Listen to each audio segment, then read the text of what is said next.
Bom dia a todos e a todas, todos os estudantes do segundo ano do Colégio Estadual Ministro Aliomar Baleiro. Eu sou a professora Débora Irineu e nós vamos aqui comentar um pouco das atividades que vocês fizeram, dos desenhos e das chaves, e comentando, relacionando com esse conteúdo que estamos trabalhando, ocupação do território brasileiro e a realidade dos povos nativos. Então, eu pedi para que vocês fizessem desenhos e vou utilizá-los aqui para que a gente faça os comentários. Vamos ver esse daqui.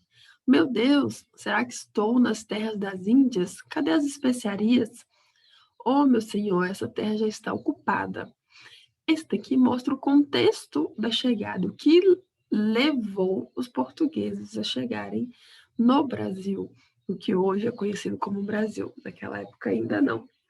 Mas havia uma necessidade. A Itália dominava muito o Mediterrâneo, os mares no Mediterrâneo. Então, ela tinha uma vantagem econômica para chegar na Ásia e ter acesso a essas especiarias, pimentas, condimento, açúcar, enfim, uma série de produtos que era importante para a comercialização daqueles países.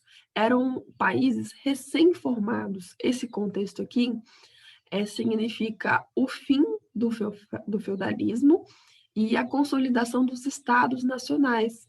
É quando surge Portugal, Espanha. Então, eles são países novinhos e estavam buscando se firmar. E para isso precisavam, né, do comércio exterior. Então, foi uma tentativa. Há teorias de que não foi um engano, de que, de fato, havia algumas especulações acerca de terras ao oeste, perdão, e acabaram de chegar. O Colombo chegou aqui e, mais uma vez, porque já sabia, né? Colombo, em 1492, tinha chegado lá na América Central. Então, essa ideia já circulava. Mas foram motivados, né, pelas riquezas e pelas possibilidades desse desenvolvimento comercial que esses europeus, os portugueses, espanhóis, ingleses, franceses e também os holandeses chegaram no final do século XV e nos anos iniciais do século XVI nessas terras que se tornariam posteriormente a América. Foi nessa época o comércio já era a principal atividade econômica lá da Europa, a grande fonte geradora da riqueza material e de poder para os comerciantes e para os reis. Vivia-se ali a organização social e econômica da sociedade chamada capitalismo comercial ou mercantil, ou seja, era o fim do feudalismo, decretado o fim do feudalismo, e a consolidação do capitalismo. E o capitalismo existe em várias fases. Essa primeira fase é o capitalismo comercial ou mercantilismo. Quando esses europeus chegaram, essas terras já estavam habitadas, está aqui, ó, o índio está ali dizendo. Oh, meu senhor, essa terra já está ocupada. E era habitada por povos autóctones. Esse termo é interessante porque eu acho que dá com mais respeito, porque índios é o termo que a gente usa, está correto, não é equivocado, mas é por conta dessa confusão, dessa perspectiva de que os portugueses estavam a caminho das Índias, erraram o caminho e chegaram aqui, encontraram essas pessoas e chamaram de índios, porque estava a caminho das Índias. Mas eles são os povos nativos, que também são conhecidos como autóctones. Então, é um termo importante para vocês anotarem, para utilizarem, para conhecerem. Ou seja, povos autóctones significa povos nativos. E por acreditarem de início que tinha chegado, né, as Índias, eles passaram a chamar, denominá-los de índios, mas é importante conhecer outras terminologias. Vamos ver outro aqui, deixa eu passar. Olha esse daqui. Com a chegada dos portugueses, imaginem, reflitam sobre a diferença cultural, de não conseguirem falar a mesma língua, de não ter os mesmos comportamentos, hábitos, rotina. É um impacto cultural muito grande. Para alguns estudiosos, gente, Havia cerca de 15 milhões de nativos vivendo nessas terras americanas nessa época. Outros afirmam que a população era bem maior do que isso. Tem gente que fala que era 70 a 80 milhões de pessoas. Enfim, há várias controvérsias em relação a isso. No século XVII, já um século assim, após a chegada dos europeus, as terras conquistadas se transformaram, né, em colônias e já abrigaram várias extensões do continente. Então, houve um processo aqui de ocupação. Olha, isso aqui foi feito também bem bacana. Na época que eles chegaram, os europeus, a América dos povos nativos apresentava uma grande diversidade cultural. O que vocês precisam entender? Índio não é tudo igual. Existia muito mais. E hoje ainda existe uma grande diversidade de etnias, de práticas, de costumes, de tradições diferente entre as comunidades indígenas. São vários grupos étnicos com várias línguas diferentes, com várias culturas e tradições. Então, não podemos jamais generalizar, achar que é tudo a mesma coisa. Mas é importante retomar algo aqui, que é o seguinte: essas populações todas foram chamadas, antes da chegada de Colombo, de povos pré-colombianos, ou seja, antes de Colombo. E se a gente expandir isso para além do Brasil, em toda a América, aí que a diversidade vai chamar atenção. Então, nós éramos mais conhecidos como os ameríndios, mas existia um povo pré-colombiano que também marca bastante essa diversidade e o potencial, a riqueza que eram essas comunidades antes da chegada dos portugueses e dos espanhóis, mais propriamente dito. Eram sociedades complexas, com produção agrícola, com excedente, ou seja, eles produziam além do que eles precisavam, que era o caso dos astecas, dos maias, dos incas, que ali no México, no Peru, onde hoje é Machu Picchu. Eram comunidades agrícolas com produção destinada à subsistência, por exemplo, os Tupi-Guarani, Arawak, Caraíba, Araucano, entre vários outros. Tinha também aqueles que eram bastante marcados pela coleta e por ser uma cultura de caça, que é o grupo G, o Botocudo, o Patagão, Comanche, Cheyenne, Inuit, entre outros. Vários desses aqui, minha gente, nem existe.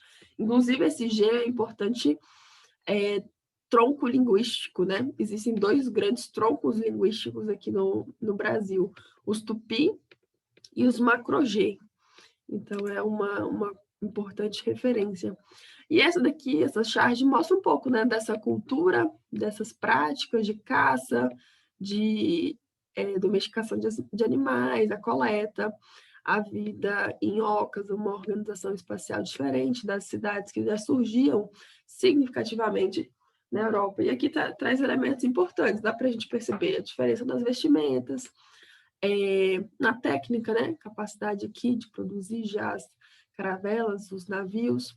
A varíola, infelizmente, um vírus para não se meter aos problemas que a gente vive, mas a varíola foi uma doença, um vírus, trago pelos portugueses aqui e também pelos espanhóis para a população autóctone e que devastou, matou muita gente. Além também, outra coisa que acabou matando muitos indígenas foi o processo de catequização. Eles possuíam a sua própria cultura, sua religião, suas práticas religiosas, e eram impostos a aderirem, a fazer parte do cristianismo, ser catequizados. Aqueles que resistiam, muitas vezes, recebiam algumas punições, como a morte, porque não era de Deus, então não merecia a vida. Então, foi um processo, minha gente, muito complicado, que houve disputa. Não foi algo tranquilo, algo bonito, ó, chegou, vamos se somar, vamos ajudar um ao outro. Há uma política eurocêntrica, ou seja, que se acham maiores, mais evoluídos por terem roupa, por terem armas de fogo, então se achavam seres humanos maiores, mais importantes, e que se viam no direito de explorar, de matar todas essas outras pessoas. Então, o que ocorreu aqui, na verdade, não foi uma chegada, não foi uma relação, esse processo de colonização que se deu depois, é iniciada com um verdadeiro massacre, minha gente. É o massacre dos povos nativos da nossa história. Começa com uma história de sangue, de dor, de resistência.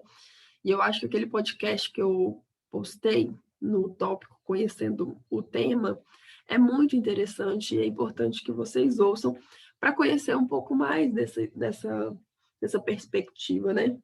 Então, essa conquista europeia da América resultou num verdadeiro genocídio. O que é genocídio? Tem muita gente falando essa palavra, genocida, atualmente, mas genocídio é o extermínio total ou parcial de um grupo humano.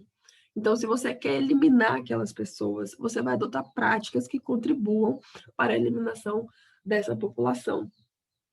Esses impérios, os astecas, os incas, que foram invadidos, saqueados, destruídos pelos exploradores, principalmente os espanhóis, que levavam riqueza, ouro, prata, pedra preciosa, escultura e utensílios e metais nobres para a Espanha.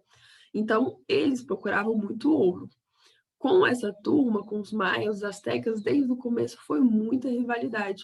No Brasil, eles não acharam ouro de primeira, porque aqui no litoral, o que encontrava principalmente eram as riquezas naturais, como o pau-brasil, alguns animais. O ouro vai surgir um pouquinho depois, principalmente ali no século XVIII, quando eles começam a exploração em Minas, São Paulo, e aí por aí vai. Na América, dominada pelos portugueses, que era aqui onde hoje é o Brasil, os tupinambás, que estavam no litoral onde eles chegaram, foram as primeiras vítimas, né? Daí em diante, outros povos indígenas foram escravizados, foram perseguidos, e aqueles que resistiam, que falavam, não, eu estou aqui, eu que mando, foram mortos principalmente em combate, né? Não foi diferente nas porções do território americano dominado pelos ingleses também, pelos franceses, pelos holandeses, a prática era a mesma. Muda um pouquinho mais para frente no processo de colonização, principalmente a diferença com os ingleses lá nos Estados Unidos e aqui os portugueses e os espanhóis na América do Sul. E aí, quando esse colonizador não usava diretamente a força e a superioridade técnica, como, por exemplo, eles tinham arma de fogo já, eles presenteavam os indígenas com cavalo, bebida, armas de fogo, em troca desse apoio contra povos até mesmo de outras etnias, de outras tribos. Então, eles convenciam eles a destruir, a dizimar outras tribos indígenas. Então, é um processo muito, muito dolorido, muito complicado, muito sofrido. E aqui demonstra um pouco desse intuito, né? De qual era a perspectiva que esses portugueses chegavam. Era lucro à vista, porque ali já marca o início do capitalismo, do mercantilismo. Então, simbora, galera. A coisa não vai ficar nada tranquilo e nem favorável para a gente. Então, não tem nada tranquilo e nem favorável para os indígenas desde a chegada dos portugueses, que simplesmente cometeu um massacre, um genocídio, um extermínio de uma população por conta da vontade de se ocupar daquele território, de extrair novos produtos e fazer com que isso se fortaleça o seu Estado-nação. Então, para fechar, eu acho que quando eu coloquei descobrimento do Brasil intencionalmente, para ver se a gente reflete sobre esse termo, sobre essa ideia. Não se descobre nada que já estava descoberto, que já existiam pessoas, que já existiam vidas, que já existiam uma complexa relação entre as tribos. Já havia história nesse país, já havia muita história, e então não foi nada descoberto. O que houve aqui foi uma apropriação, foi uma exploração. Então, os portugueses não descobriram o Brasil, eles se apropriaram daquilo que existia, desmatando, buscando riquezas. É óbvio que hoje a nossa cultura tem muito da herança portuguesa. Se a gente olha para a arquitetura de Salvador, a gente pode ver isso mais na frente. A gente até comentou um pouco sobre isso, eu acho que no ano passado, quando a gente trabalhou com aquelas revistas que tinha fotos antigas de Salvador. Então, na nossa cultura, tem muito traço da cultura indígena, da cultura portuguesa, mais tarde da cultura africana. Então, isso faz parte da nossa história. A gente não pode negar e a gente precisa, principalmente, reconhecer que é uma história de resistência, uma história de luta. É um país que tem uma trajetória muito difícil, mas muito bonita.